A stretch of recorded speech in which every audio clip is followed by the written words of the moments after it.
you know you're mine. Hands on your body, I don't wanna waste it. Chop, half volley, and court position. Chop stroke. Dash dash dash dash dash dash dash dash dash dash dash dash. In tennis, a chop stroke is a shot made by the line of flight of the ball, and the racket traveling down across it, is greater than 45 degrees and may be 90 degrees, and down the side, chopping it, as a man chops wood. The spin and curve is from right to left. It is made with a stiff wrist. The slice shot merely reduced the angle mentioned from 45 degrees down to a very small one. The racket face passes either inside or outside the ball. This slap imparts a decided skidding break to the ball. The rules of footwork for both these shots should be the same as the drive, and body position not so carefully considered. Both these shots are essentially defensive, and are labor-saving devices when your opponent is on the baseline. A chop or slice is very hard to drive, and will break up any driving game. It is not a shot to use against a volley, as it is too slow to pass and too high to cause any worry. It should be used to drop short, soft shots at the feet of the net man as he comes in. He's serving. That's fault. So he will take another serve.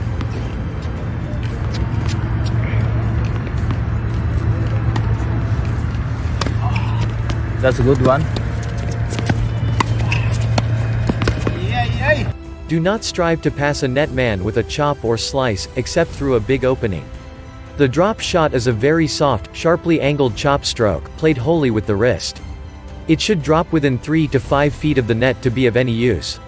The racket face passes around the outside of the ball and under it with a distinct wrist turn. Do not swing the racket from the shoulder in making a drop shot. The drop shot has no relation to a stop volley. The drop shot is all wrist. The stop volley has no wrist at all. Use all your wrist shots, chop, slice, and drop, merely as an auxiliary to your orthodox game. They are intended to upset your opponent's game through the varied spin on the ball. The half volley. Dash dash dash dash dash dash dash dash dash dash dash dash dash dash dash dash. This shot requires more perfect timing, eyesight, and racket work than any other, since its margin of safety is smallest and its manifold chances of mishaps numberless. It is a pickup. The ball meets the ground and racket face at nearly the same moment, the ball bouncing off the ground, on the strings. This shot is a stiff wrist, short swing, like a volley with no follow-through. The racket face travels along the ground with a slight tilt over the ball and towards the net, thus holding the ball low. The shot, like all others in tennis, should travel across the racket face, along the short strings. The racket face should always be slightly outside the ball. The half volley is essentially a defensive stroke, since it should only be made as a last resort, when caught out of position by your opponent's shot. It is a desperate attempt to extricate yourself from a dangerous position without retreating, never deliberately half volley. Court position. Dash dash dash dash dash dash dash dash dash dash dash dash dash dash dash. A tennis court is 39 feet long from baseline to net. There are only 2 places in a tennis court that a tennis player should be to await the ball. 1. About 3 feet behind the baseline near the middle of the court, or 2. About 6 to 8 feet back from the net and almost opposite the ball. The first is the place for all baseline players. The second is the net position. If you are drawn out of these positions by a shot which you must return, do not remain at the point where you struck the ball, but attain one of the 2 positions mentioned as rapidly as possible. The distance from the baseline to about 10 feet from the net may be considered as no man's land, or the blank. Never linger there, since a deep shot will catch you at your feet. After making your shot from the blank, as you must often do, retreat behind the baseline to await the return, so you may again come forward to meet the ball. If you are drawn in short and cannot retreat safely, continue all the way to the net position. Never stand and watch your shot. To do so simply means you are out of position for your next stroke. Strive to attain a position so that you always arrive at the spot the ball is going to before it actually arrives.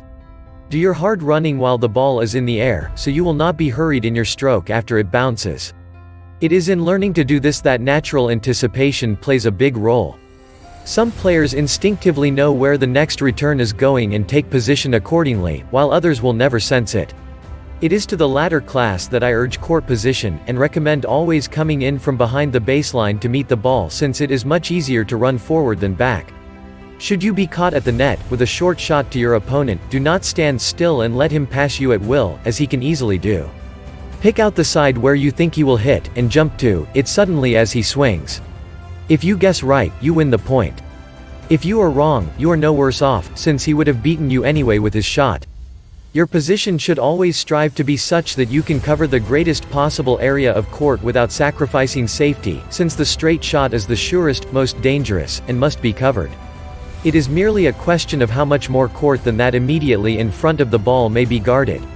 A well-grounded knowledge of court position saves many points, to say nothing of much breath expended in long runs after hopeless shots.